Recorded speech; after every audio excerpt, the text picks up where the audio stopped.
it's been nearly 3 weeks since my birthday, and I, for one, can't believe that you haven't reviewed one of my favourite games ever made. Doctor! James is dead! No, he isn't. I'm not making it up, Doctor! He's out for the count! Dalmatian 3 has literally killed him! I'm not a doctor.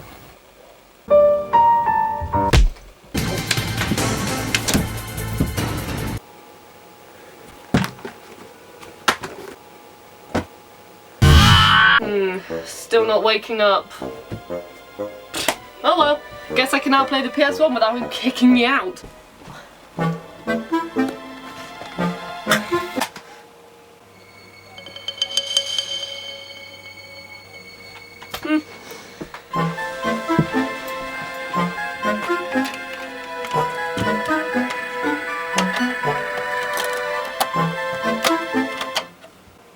Welcome to the Jungle Book Groove Party!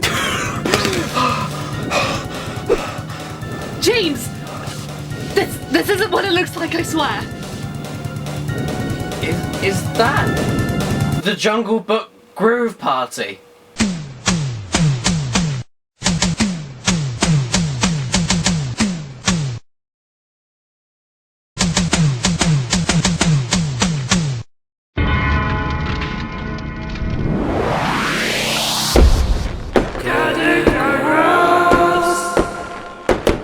Greetings and salutations, my beautiful people, and welcome to the Caddicarus show, where I always have to do the dirty deed of deciding whether or not a game deserves to be slaughtered or salvaged. Let's get groovy. DDR. Yeah, I bet you didn't expect me to start my next sentence off with that, eh? DDR is everywhere. DDR is anywhere. DDR is even there. DDR is about rhythm. Rhythm is the pulse of life. So that means DDR is life. You know DDR, right? Dance Dance Revolution? Pick a song, jump around like a toddler about to piss themselves, hit the right directions with your feet to the beat, and win points. All of the points! I must top my hat off to the guy who came up with this concept, because from 1998 until even today, yes, that's 16 years, this arcade cabinet and video game series has captivated anyone and everyone willing to show off, and made tons of money, leading to worldwide competitions and even other spin-off video games that copied their style and ideas. And it just so happens that one day in 2000, someone randomly came out of absolutely nowhere and said, "Hey, you know what would make DDR even better? By playing as Baloo the fucking bear." And so, the Jungle Book Groove Party was born, also known as the Jungle Book Rhythm and Groove in the USA. The idea behind this game is absolutely baffling and unknown to me. But you know what? Who cares, right? I need some perking up after Dalmatians 3, so you know what? This better be worth my bloody time. I don't know about you guys, but this game brings me tons of nostalgia. It was the first game I'd ever played that involved using one of those hideously smelling plastic rugs that stuck to your feet, and cats would piss and shit all over them, and dogs would chew and throw up on them, and they would never fucking work after being rolled up like 2 fucking times, and sometimes they didn't even want to roll up at all, which meant having it out on the fucking floor on the time. On the floor, constantly, mocking you, begging you to dance. Dance! Dance for me! Dance, you little fatty pig! You need to exercise while you play video games, and I'm here to force you! Yeah, now that I think about it, those things were actually fucking awful. But this here was the game that introduced my younger self to the world of DDR-styled video games. A weird introduction, I know, but an introduction nonetheless. And you know what? I know. The concept is weird, the characters are weird, the songs are weird, it's a movie-licensed game, it's horrifically uninspired, and King Louis looks like he wants to murder you. But you know what? This game is hella fun. Hella fun. Hella fun. Elephant. Elephant. Puns. But yeah, even though our dance mat that came with the game worked for like a month, and honestly I think we lost it, and even though I'm reviewing this game by playing with the controller, I can still say, hand on heart, that this game is fun. Yeah? Did you expect me to say that? Well, I hope not. Otherwise, I'm never reviewing another game ever again. Ever. I mean, if you thought otherwise, you could just fucking go. You could just go, right now. Just go. Just go. Because you know what? Contrary to what other people believe and what other people say, I do read and listen to what all of you guys have to say. All of you. Every single last one of you. And yes, I know, I can put my hands up. I've done nothing but shitty games on my review show recently. So you know what? Maybe I could think, oh, I'll spice it up a little bit and throw in a half-decent game every so often to make things interesting. But you know what? If you guys were to assume that this was another shitty game that I was just going to knock out and say that it's shit and make everybody laugh and make me go through loads of torture, if I'm that predictable, then you know what? If you thought that that's what I was going to... If you thought I was going to say that this game was good, then you know what? You're just so inconsiderate. So inconsiderate. You're horrible. hurt my feelings, you know? I don't even have to make a fucking video. You know, I just can't do anything right.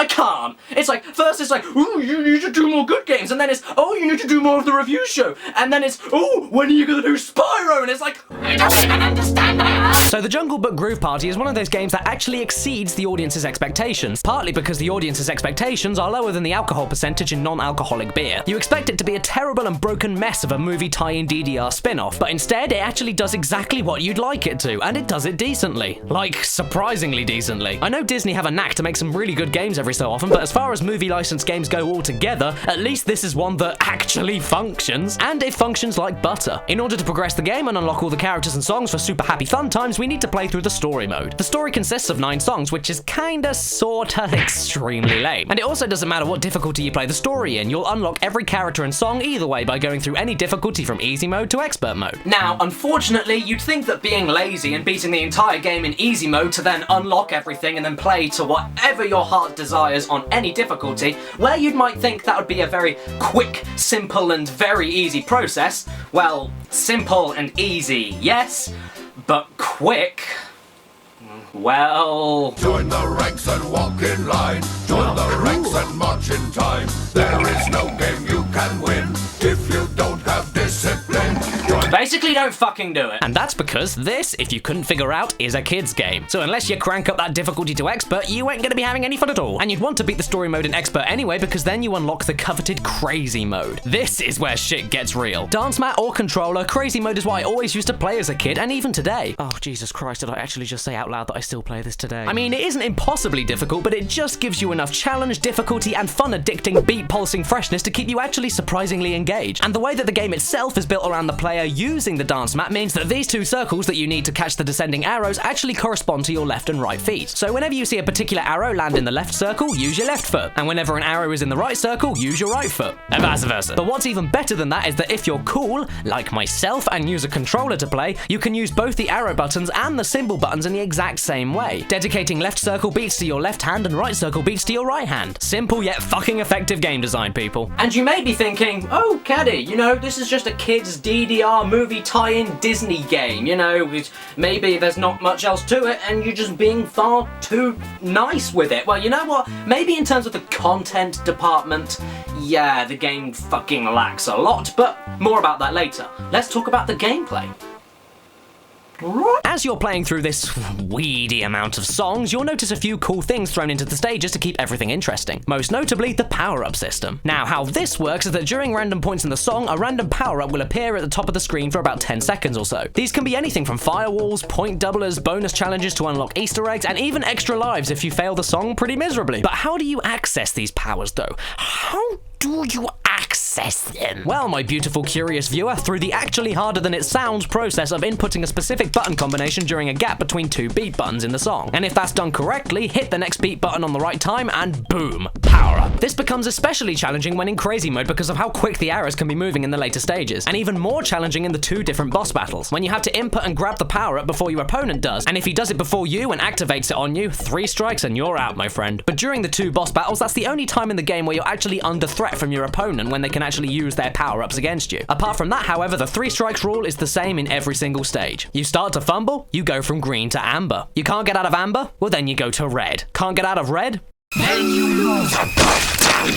And not to mention, in the stages, to grab a gold medal at the end of it in crazy mode, which unfortunately adds to nothing, you need to beat the stage without entering amber mode once and getting a certain amount of points. Yes, like I said, it ultimately contributes to nothing apart from your points and being on the Temple of Fame, but you know, fuck it, I like a good challenge. But there are some other cute gameplay features added in, such as the karaoke bar, just in case you want to sing along to these lovely songs as you're concentrating on this. However, I'm so pro at this game, and obviously played it a bit too much, that I can actually recite every lyric in every song by heart, even after 13 odd years. Well, there are things I do believe in, and there are things I don't believe in, and the line is sometimes fine between right and wrong.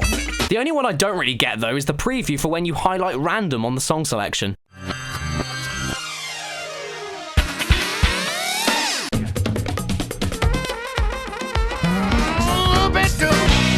But yes, this This may sound great and all, but seriously, there's only 9 fucking songs. And 2 of them, yes, 2 of them are from Disney's movie. No Trust in Me, no Colonel Harty's March, no That's What Friends Are For, and no My Own Home. I mean, what's this shit about? You can license the characters and the images and 2 of the songs from the movie, but not the entire soundtrack. I don't get it! I mean, isn't that why you make a fucking Jungle Book DDR music-based game in the first place? To play through the music in the fucking movie that this game is based on?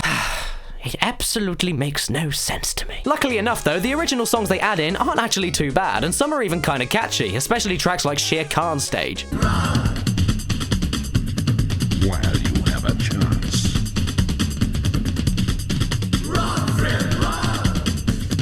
This is your last dance. And actually, if anything, these newly added tracks actually benefit the strong rhythmic jungle drum beats for the dancing and button pressing, which makes the game fun and challenging in the first place. But then, oh joy, the PS1 FMV makes a triumphant return into my life, and it looks just marvelous. Although, admittedly, they don't actually look too bad for the time. I mean, sure, the frame rate is as consistent as spreading cold Nutella on thin bread, Mowgli looks like a duck, and Shanti looks ill. But overall, it's not too shabby, I guess. Okay, I take it all back! Not to mention the in-game animations, where they are a little bit choppy, are pretty good. Not to mention the environments. Simple, not distracting from the game and the arrows, but still pleasant, with some real nice detail in places. But the best thing about the cutscenes, though, is the way that they just skim over the Disney story in mere fucking seconds. I mean, they cram absolutely nothing but exposition in every quick spoken sentence, and it's absolutely hilarious. I proved it! I can stay in the jungle for sure! Listen, Mowgli.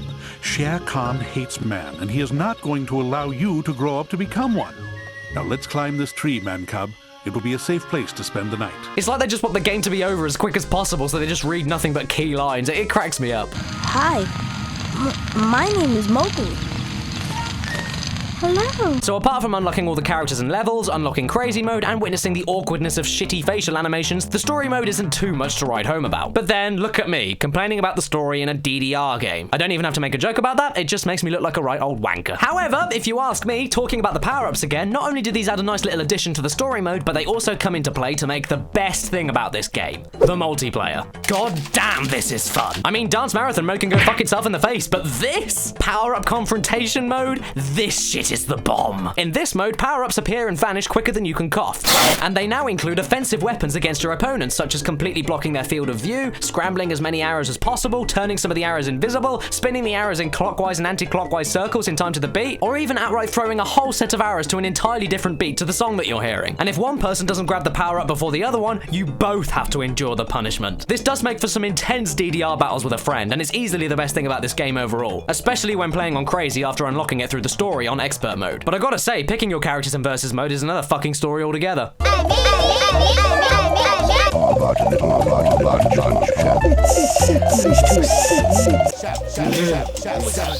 And you know what? Even the team play mode on the story is great fun because you have to save your partner's mistakes, which then makes your dance more difficult and oh god, this is so much fun. But what about Lou Bega? No. But he's in the game. No, he isn't. Come on. Never. He's the best thing in the game. Okay, you can fuck right off. Hey, King Louie. Let's see who's the real king in this jungle. Can you beat my dance challenge? Yes, after beating the game, you unlock the boring and slow as hell bonus mission with no power-ups when you have to play as King Louie dancing to Lou Bega's Academy Award winning and emotionally driven rendition of I Wanna Be Like You. I'm lying, it's stupid, but also pretty funny. And when you do beat it, which, trust me, isn't hard at all, you get to watch the official music video. I mean, good lord, when did this guy ever make a cover of this song? I don't remember. Do you? Well, he apparently did, and also, for some reason, he chose to appear in this fucking game because I guess people started to forget who he was. And it wouldn't bother me so much if it weren't for the fact that I don't look at me like that! But I think that what I love most about this game is the fact that the Flash-based website, the official Flash-based website for this game, still exists on the internet after 14 odd years. Seriously, look it up. So the true testament to this game's legacy is still strong today. Either that or everyone forgot that the game existed and they just left the fucking website there. But I didn't. Hence why, even though it's not perfect at all, and still surprisingly fun, the Jungle Book Groove Party gets the salvage. And as it was Rosie's 18th birthday about 3 weeks ago, and you've wanted me to cover this game for fucking ages, I hope you're happy.